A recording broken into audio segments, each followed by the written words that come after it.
Bonjour, vous êtes avec Raymonde, donc c'est un plaisir d'être ensemble dans ces moments extrêmement difficiles qui justement engagent à la réflexion.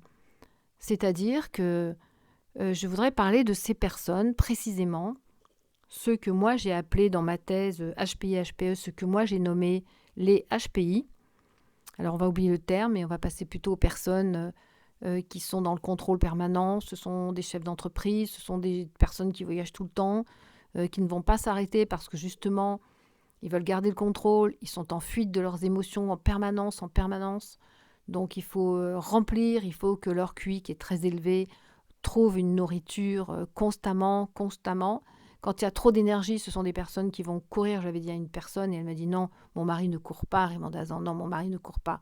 Mais son mari fait du jogging. Donc je parlais de cette course, de cette énergie avec une nécessité de l'évacuer à tout prix dans un sport.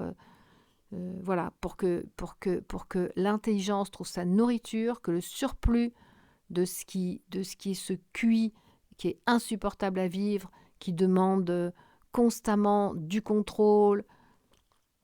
Alors, maintenant, regardez, une personne que moi j'ai dit HPI, mais peu importe, une personne qui est avec un QI élevé, on va dire au-delà de 140, ce sont des personnes qui, pour des raisons de l'enfance, que je ne raconterai pas parce que j'ai écrit un livre que je sors dans très peu de temps et qui explique, je pense, en détail depuis petit comment le surdoué fonctionne, comment il va se formater en mode contrôle ou en mode émotionnel. Donc ça sera un cheminement, un parcours, et j'espère que vous lirez ce livre et j'espère qu'il vous plaira. En attendant, pour expliquer et pour parler à ces personnes, pour échanger avec ces personnes qui sont en contact avec ces gens-là, ces personnes qui sont dans un extrême contrôle, qui ne se rendent pas compte qu'ils sont dans le contrôle. Ce sont simplement des personnes qui, depuis l'enfance, pour des raisons X ou Y, ont opté, presque par non-choix, par le contrôle. Donc, ça veut dire quoi, opter pour le contrôle? Ça veut dire que lorsqu'il n'y a pas un mode émotionnel dans une famille, c'est difficile de trouver ce cheminement. Donc, la personne va passer en mode contrôle. Il y a plein aussi de motifs. Ça peut être un deuil, ça peut être plein de choses, ça peut être une tristesse, ça peut être une mère seule, ça peut être peu importe pourquoi.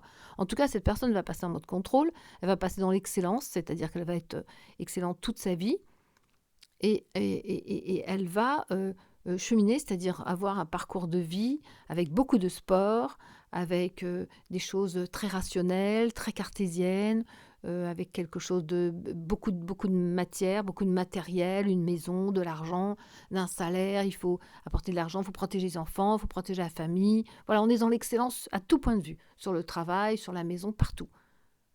Et un jour, c'est ça. Et un jour, on arrive à ce qu'une émotion frôle. C'est-à-dire qu'on va parler vous, monsieur. C'est un exemple, mais madame, c'est pareil. Vous, monsieur, une émotion va entrer, va venir vous frôler. Ça peut être, peu importe ce que ça peut être. En tout cas, c'est quelque chose qui est de l'ordre de l'émotion. Un mot qui vous terrorise. Et ce mot est porteur de danger pour vous. Donc ça veut dire quoi? Qu'à partir de ce moment-là, euh, votre vie va basculer. Voilà. Votre vie va basculer et vous allez tenter de vous accrocher, de retenir, de ne pas rentrer dans cette émotion. Mais quand une émotion frappe à votre porte, sachez une chose, vous n'avez plus le choix. Ça veut dire que maintenant, ça peut prendre 6 mois, ça peut prendre 6 jours, rarement 6 jours, ça peut prendre 6 mois, ça peut prendre 1 an, ça peut prendre 2 ans. Ça veut dire que ce chemin, vous n'avez pas d'autre choix que d'y aller. Alors ça veut dire quoi y aller? Ça veut dire que dorénavant, il y a quelque chose qui va pénétrer votre corps, qui va pénétrer vos veines, qui va pénétrer dans la partie la plus intime de votre être et que ça va vraiment être insupportable. Donc il n'y a pas 36 solutions. C'est non seulement l'accepter, non seulement l'observer, regarder, ne pas le fuir. C'est comme regarder un danger qui en réalité n'en est pas un. Maintenant, vous allez prendre du temps, vous allez y arriver tout doucement avec un accompagnement de personnes comme moi, enfin peu importe, et vous allez réussir tout doucement à faire ce chemin. J'aime pas dire de l'acceptation de l'émotion, mais de comprendre que cette émotion peut aller vers une autre route, que justement c'est cette route que vous avez fui toute votre vie. Peu importe pourquoi vous l'avez fui, parce que c'est souvent des bonnes raisons. Peu importe pourquoi vous avez continué, c'est souvent des bonnes raisons. Et peu importe pourquoi vous ne voulez pas y aller, parce que c'est souvent des bonnes raisons.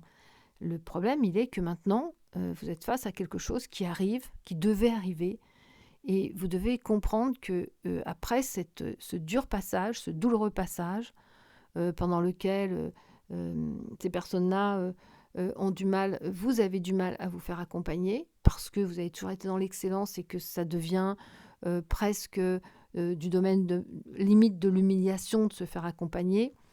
Quand on a été au top des tops, quand on a été fondateur de je ne sais quoi et quand on a été voilà. Donc c'est presque une humiliation que quelqu'un viendrait comme ça parler d'émotions, de sentiments, de banalité pour vous. Donc à un moment, il faut comprendre qu'il n'y a plus de choix et que effectivement, vous êtes face à ce qu'on a appelé au départ un burn-out. Ce mot qui a été galvaudé, je pense malheureusement, mais c'est un burn-out. C'est ça le burn-out. C'est une émotion qui frappe à votre porte avec de l'ingérabilité pour vous. Bon, je ne sais pas si ça se dit, mais peu importe. Donc vous, non seulement vous ne savez pas le gérer, vous ne savez pas le recevoir, et ça vous fait énormément souffrir. Au point d'être presque dans un état, comment dire, c'est pas anesthésiant, mais c'est de morbidité endormie. Vous voyez, on peut dire un état morbide, mais un état morbide endormi. Un état morbide, voilà. Et en plus, avec presque une envie de plus exister pour tellement cette émotion qui vient vers vous est insupportable. Voilà. Donc, c'était juste une parenthèse parce que j'ai eu une discussion très intéressante avec une femme et qui est HPI, mais moi je préfère parler comme si c'était un homme parce que c'est plus facile pour moi. Mais voilà, donc je souhaite tout le courage du monde à cette femme qui va de toute façon cheminer dans ce sens. Mais si c'est vous, monsieur, parce qu'on sait que les hommes sont encore plus pudiques, pourquoi? Parce que la différence entre une femme HPI et un homme HPI, la femme, elle est passée par l'accouchement, voilà, des choses où elle a été obligée quand même de voir certaines choses, même si elle a repris le contrôle par la suite. Donc l'homme est plus dans un contrôle vraiment extrêmement intérieurement violent et que ses émotions ne sont, alors si je le dis maintenant, si quelqu'un m'écoute et qu'il est en plein burn-out, il va peut-être pas me recevoir dans ce sens-là, mais c'est salvateur, quoi. Ça vient vous sauver la vie. On ne peut pas passer toute une vie dans le contrôle en restant dans quelque chose qui est une construction masculin et en évitant quelque chose qui est beaucoup plus créatif, beaucoup plus artistique. Et comme je l'ai dit, j'ai connu trois personnes vraiment à très haut niveau, de contrôle et tout, qui ont basculé dans le burn-out, mais d'une façon plus ou moins, et qui sont devenus des grands, j'ai dit, sculpteurs. Et j'ai mon ami, je peux dire, parce qu'il expose ses tableaux, Benjamin Isner, I2SNER, qui ont chuté dans le burn-out et qui sont aujourd'hui, Benjamin, j'ai parlé de cette toile, c'est mon chien qui ronfle, j'ai parlé de cette toile de Benjamin qui est absolument extraordinaire. Et ça a été pour lui, tant pis si je le dis, tant pis, bien sûr, une grande souffrance avec beaucoup de sacrifices, etc. Donc j'aimerais que ces personnes en mode burn-out, même s'ils n'acceptent pas que ce soit un burn-out, essayent d'accepter de le faire en douceur. J'ai reçu beaucoup de personnes comme ça, d'ailleurs en Normandie, qui ont pu faire non pas une réconciliation, mais une rencontre avec la nature, mais dans un sens vraiment profond. Donc, on sait que ce sont des personnes qui sont presque ours, puisqu'elles évitent tellement l'émotion qu'elles vont éviter toute personne qui pourrait leur faire rappeler. Mais on n'a pas le choix, vous n'aurez pas d'autre choix.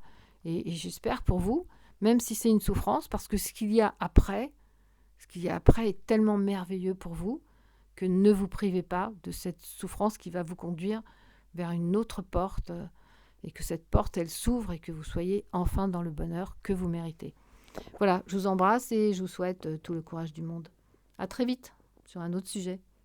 Je ne dis pas que ce sujet n'est pas gai, parce que la sortie est tellement belle. Moi, si je vous parle des personnes que j'ai rencontrées, qui étaient passées à autre chose, la façon dont ils se sont passionnés, la façon dont ils sont allés vers des amours différents de tout, de toute chose, de tout. C'était juste extraordinaire de les entendre parler, de les voir à la ferme, de les voir à la ferme Terre au Domaine en Normandie. C'était juste extraordinaire de les voir se réconcilier avec l'amour, comment dire, l'amour du toucher, l'amour du regard, l'amour qui a une autre dimension. Voilà. Je vous embrasse, je vous souhaite plein de courage et on va prendre un sujet plus tendre, plus doux. Je vous embrasse, à bientôt.